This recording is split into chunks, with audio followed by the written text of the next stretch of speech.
This is the Red Magic Astra Gaming Tablet at sobrang handy niya lang pero powerful. Alam mo bang pwede mo itong gamitin as a console? Dahil pwede mo itong saksakan ng keyboard at syempre mouse at pwede mo rin itong gamitan ng malaking screen via screencast at makakapaglaro ka na dito ng sobrang bigat na laro kagaya na lamang nitong Genshin Impact. Kaya syempre bago tayo mag-start, let's review this. Like before, kapansin-pansin natin dito yung box niya at simple but elegant. Pagbukas natin, bubungan na sa atin dito ang Red Magic Astra Gaming Tablet.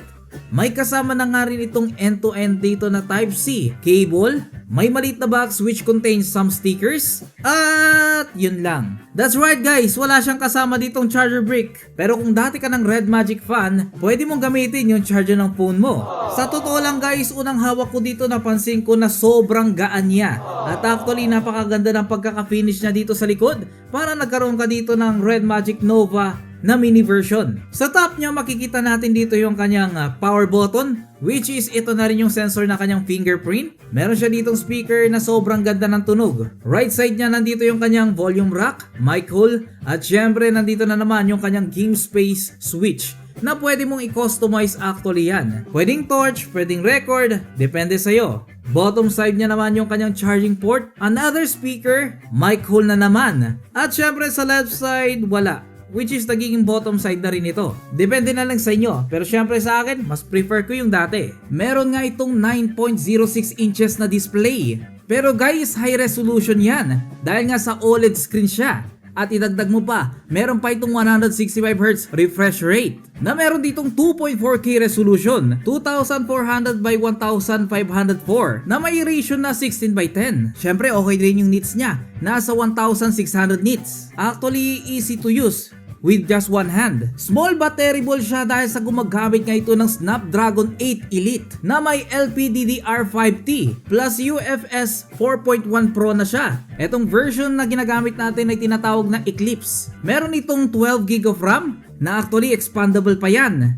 Syempre plus 12 again, parang 24GB of RAM na actually hanggang 1TB ito.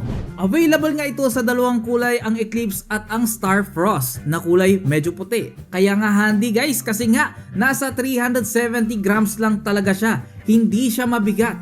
At ang kagandahan dito bukod sa Snapdragon 8 Elite siya, boosted na rin ito ng Red Magic Red Core R3 Pro. Napansin nyo na rin sa design niya, no camera bump na siya, flat design. Yung magic key niya dito, by default pwede nga pala itong game space. Pero pwede mo siya ditong i-customize. Like taking photos or recording videos, enabling flashlight, launching voice record, activating face-to-face translation, or switching to mute or vibration mode. Sa front camera niya meron itong 9 pixel with enhanced AI algorithm. Rear camera niya naman meron itong 13 megapixel with enhanced AI algorithm. Aviation aluminum middle frame naman plus glass yung material nito. Na actually guys, meron itong colorful RGB light with customized lights. Napunta na tayo sa fan kasi nga Enhanced Ice X cooling system with 13 layer design. Dual layer vapor chamber na nga siya na tinatawag itong Liquid Metal 2.0.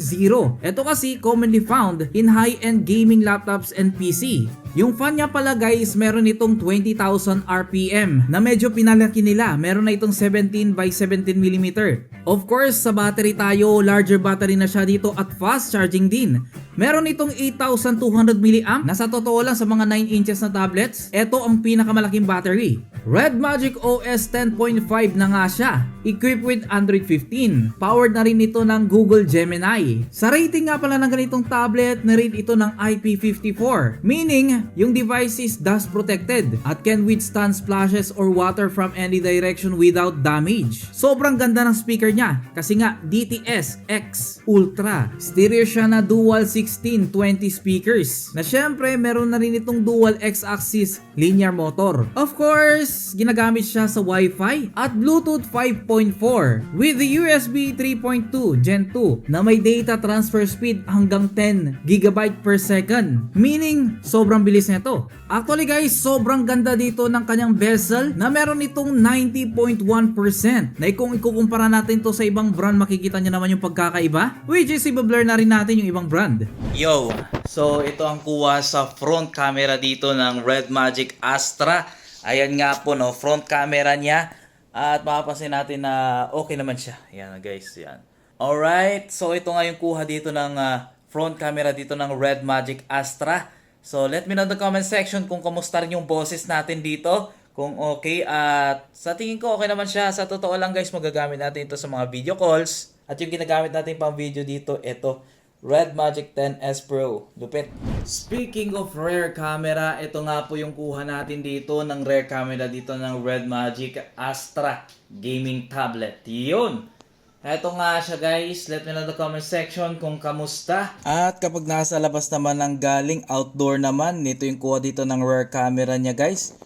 Ayun, kitang-kita naman yung mga greens. Actually, nasa loob ako ng bahay at medyo mainit sa labas. Yan, ganyan po. Nasa totoo lang, sobrang dami dito ng features niya. Kagaya ng Red Magic 10S Pro. Meron din siya ditong Gravity X, na which is meron ditong mouse and keyboard option. Nasa totoo lang, pwede ka kasi ditong mag-connect ng mouse at keyboard mo nang sa ganun mas mapadali yung paglalaro mo dito. Of course, pwede rin yung mga handheld na controllers. May mga plugins na rin siya dito na makakatulong sa iyong gaming experience. Kagaya na lamang dito ng free display, screen extraction, AI trigger at marami pang iba. Syempre guys, pwede ka dito makipag-interact kay Mora at i-wallpaper mo. Nang sa ganun, pwede ka niya dito ma-update sa mga weathers or mga forecast at i-greet ka pa nga pag birthday mo. Happy birthday, Captain!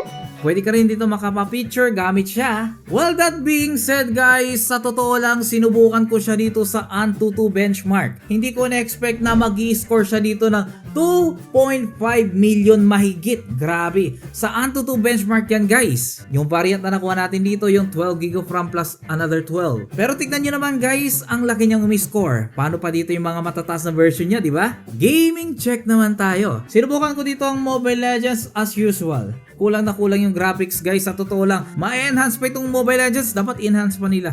Joke lang. Pero guys, sa totoo lang, naka-ultra na lahat ng graphics. At ayun, walang frame drops, lahat ng mga skills na ikakas natin, lahat ng botos nagre-respond, lahat perfect. Perfect for Mobile Legends. Pero syempre guys, may mas mabibigat pang laro na susubukan natin, kagaya na lamang dito ng Wild Rift. Of course, nalalaro rin ito sa cellphone ninyo guys, pero mayroon kasi itong option ng Wild Rift na pwede mo ditong gamitan ng 120 frames per second. At syempre yung kanyang graphics naman dito, it will be modified also, kaya naman sobrang ganda ng gaming experience natin. Napaka-vibrant ng kulay, lahat-lahat ng pwede mong i-max dito sa Wild Rift, minax na talaga natin. At actually guys, yung experience parang tinumbasan niya pa yung experience natin sa isang gaming computer. Using this tablet magugulat ka, tablet lang yun. Parang gaming computer na yung dating. Yes, perfect din ito sa Call of Duty at sa totoo lang hindi siya nakakangalay maglaro dahil sa sobrang gaan niya lang. Ang kagandahan dito, manipis siya, sa totoo lang. Sobrang nipis niya lang tapos magaan pa at matibay pa. Lahat ng mga buttons niya nagre-respond naman dito. Hindi masyadong mahirap abutin yung mga controls niya. Kasi saktong-sakto lang parang ginawa talaga sa kamay natin yung ganitong kaliit na tablet. Genshin Impact, alam nyo naman kung gaano katindi yung graphics niyan. Kaya naman minax ko lahat dito ng setting ng Genshin Impact at Walastic Fantastic guys. Dahil mapapansin natin dito na kagaya ng mga ipinapakita ko, basta Red Magic ang gumawa, walang frame drops. Sobrang ma-enjoy mo yung paglalaro ng Genshin Impact dito sa tablet na ito. About yung built-in speaker na rin niya dito, sa totoo lang sobrang solid. Ang ganda ng audio niya. Sa totoo lang, napakaganda ng viewing angle niya sa kanyang display. Dahil maliit lang dito yung bezels niya at konti na lang ma-occupy niya dito yung screen niya. Siguro in the future, magiging full screen na rin dito yung mga tablet dito ng Red Magic, di ba? What do you think sa ganitong performance ng ganitong tablet? Kindly comment down below guys.